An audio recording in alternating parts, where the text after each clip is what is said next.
Welcome to our study of the Gospel of Luke. Today we'll look into the important subject of repentance. Luke has recorded a few wonderful accounts of repentance, like the parable of the Pharisee and the tax collector and the account of Zacchaeus. We will also learn about the fruits of repentance. In Luke 18:9-14, Jesus tells this parable to the self-righteous people who were confident of their own superior status with God. And he also told this parable to some people who trusted in themselves that they were righteous and viewed others with contempt. Two men went up into the temple to pray, one a Pharisee and the other a tax collector. The Pharisee stood and was praying this to himself: God, I thank you that I am not like other people, swindlers, unjust adulterers, or even like this tax collector. I fast twice a week. I pay tithes of all that I get. But the tax collector, standing some distance away, was even unwilling to lift up his eyes to heaven, but was beating his breast, saying, God, be merciful to me, the sinner. I tell you, this man went to his house justified rather than the other.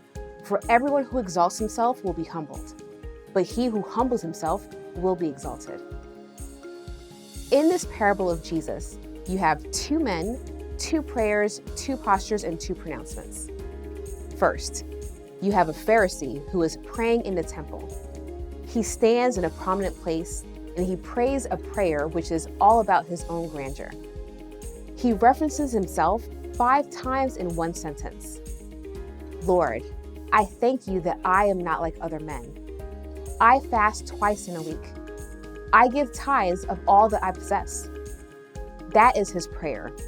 It looks like a public announcement rather than a prayer, trumpeting his own goodness to everyone around him. This Pharisee is so thankful that he is not like other people, especially not like the corrupt tax collector who is off in a little corner praying in a humiliated fashion about his own sinfulness and unworthiness. Now, his prayer posture is one of pride and self-righteousness.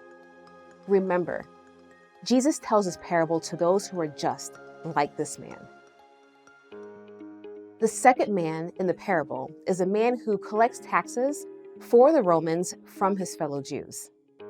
In that day, tax collectors were not just government employees. They were considered traitors. They often exploited the people with the power of Rome behind them. They would take advantage of their position and extract money for themselves. The gospel writers use the two terms, sinners and tax collectors, together to depict those despised by the community in general. This tax collector, however, is repentant. He is grieved over his many sins and his own corrupt heart. He stands in a corner. He does not take the posture of pride or self-righteousness. He does not even lift up his head or his eyes to God. He beats upon his breast, a symbol of mourning and repentance, and he prays, God, be merciful to me, a sinner. Jesus tells about these two men and these two prayers and these two postures. Then Jesus gives these two pronouncements.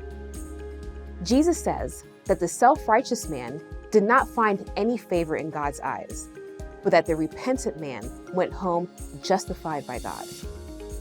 Now, that is one of the most beautiful words in the New Testament, justified. In short, the word justified means just as if I never sinned. In other words, we are set into a condition where all our sins are forgiven and we are declared righteous before God. When you confess and repent of your sin and you trust in the sacrifice of Christ for the forgiveness of your sin, knowing that you could not earn forgiveness for yourself, and that only God's gracious provision could even hope to redeem you, then according to Paul's letter to the Romans, your sin is not only forgiven, but you are declared righteous by God. You have the right standing before God. Romans 3:21.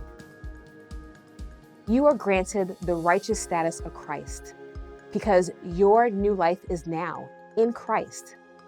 This beautiful parable tells the good news of justification. Jesus tells us that anyone who assumes a prayer posture involving genuine contrition and repentance, like this tax collector, you will go home justified or declared righteous. Of course, God is not fooled by words. He sees into the heart.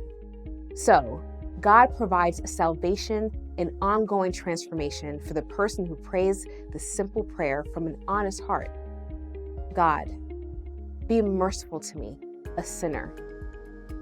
If you are a sinner and you acknowledge your sin, set your heart to turn away from your sin, then this story is good news for you.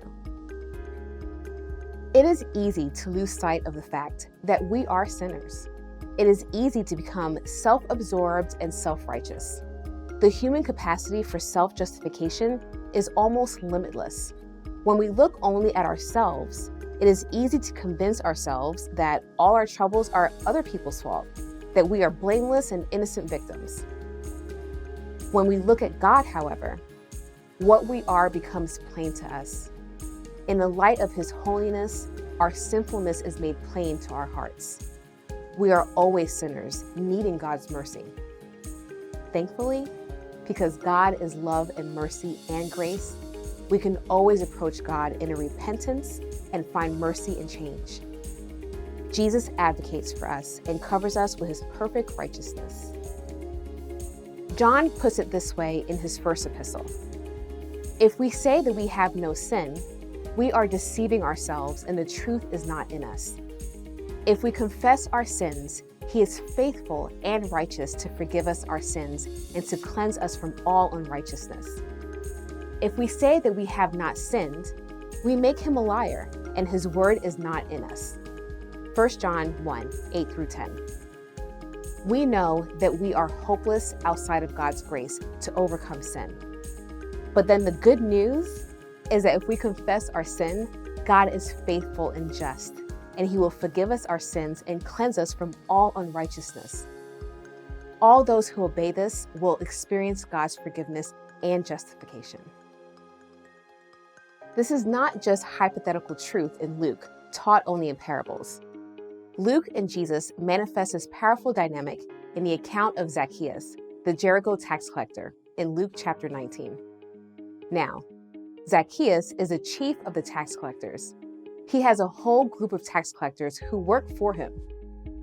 Everybody knows and almost everybody hates him because he is a chief of the traders among them. Luke tells us that Zacchaeus is a short guy, a wee little man, as some say. When Jesus arrives at Jericho, so many people crowd around him that tiny Zacchaeus cannot see Jesus over the heads of the people.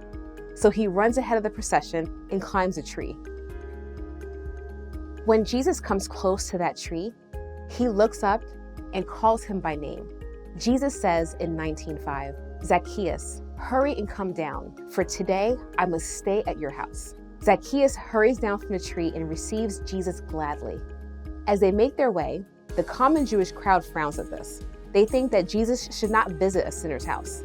Zacchaeus, however, exhibits a heart of repentance. He stops on a journey and says to Jesus, "Behold, Lord, half of my possessions I will give to the poor, and if I have defrauded anyone of anything, I will give back 4 times as much." Luke 19:8. Jesus is pleased with this display of repentance and says, "Today, salvation has come to this house, because he too is a son of Abraham." Luke 19:9. Do you know what it means to repent? In all the exchanges of Jesus, He does not give people the impression that salvation has come to their house unless He sees the evidence of repentance, or what John the Baptist commands in Matthew 3:8. Bear fruit in keeping with repentance. Observe, it is only when Zacchaeus says that he is going to make restitution by the repayment of those he had exploited that Jesus pronounces salvation over his house. When you repent or call others to repent, make certain that you are not bypassing a vital part of this salvation process. Repentance does not just mean that you confess your wrongdoing to God and turn from it. That is the most important part, but it is not all of it. You must confess your wrongdoing to the people you have wronged and seek to make restitution as best as you are able. That way, they will see the fruits of grace in your life, and God gets the glory.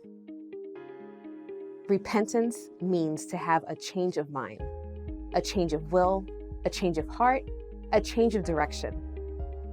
Repentance means to turn around and go the other way.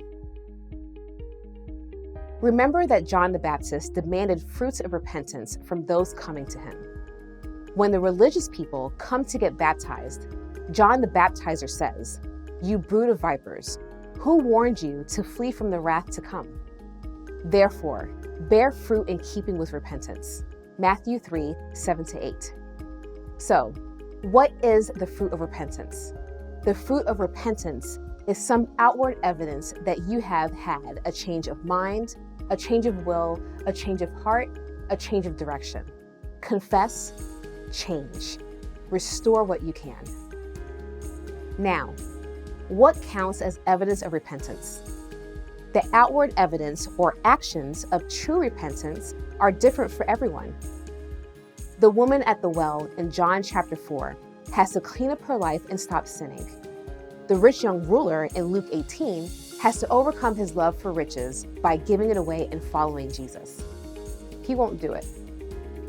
Zacchaeus has to confess his corrupt practices and make restitution to all those he has cheated.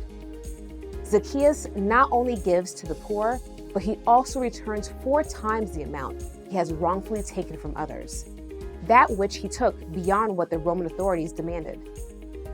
This matches the Torah's command for those caught stealing. Zacchaeus turns from serving himself with his money to serving others with his money. That's why Jesus says, "Today, salvation has come to this house," because that is the evidence of Zacchaeus' repentance. Now, let's summarize the united message in the 2 passages we covered today.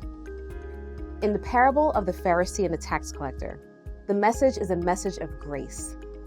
We are saved by grace, not by works. The parable is tailored for those who have confidence in their righteousness. This parable teaches us that we cannot buy our way into God's kingdom, nor do good works to earn our salvation. If we trust our own righteousness for salvation, we are trusting in the wrong thing. We are lost. People are not justified by countering bad works with good works, or by giving away money to the poor or to the church. We are saved by the grace of God when we repent of our sinful ways and put our hope in the salvation that God has provided for us in Jesus Christ. Paul spells this out in the book of Romans. The stain of human sin is too grievous to be removed through the paltry good works that men dream up. God does not put our good deeds on one side of a scale and our bad deeds on the other to see which one weighs more. Human sin is a violation of divine holiness and an insult to the glorious Creator, a defiance against He who made us, a throwing over of God for the worship of self. Sin is not just what we do, it's what we are, an offense to the holy. Justice must be satisfied. This comes only through the willing self-sacrifice of the only innocent man, Jesus, who died on the cross for our sins and was shown acceptable through the resurrection from the dead. In the second account of Zacchaeus, we come to know that salvation involves repentance, and true repentance is evidenced through outward actions. Zacchaeus shows his repentance is genuine by giving away his corrupt wealth to the poor and restoring 4-fold to everyone he has cheated. We should examine ourselves by asking, have we ever exhibited true repentance before God? Do we currently exhibit the fruits of true repentance in our lives? If not, make it a point of prayer and action starting today.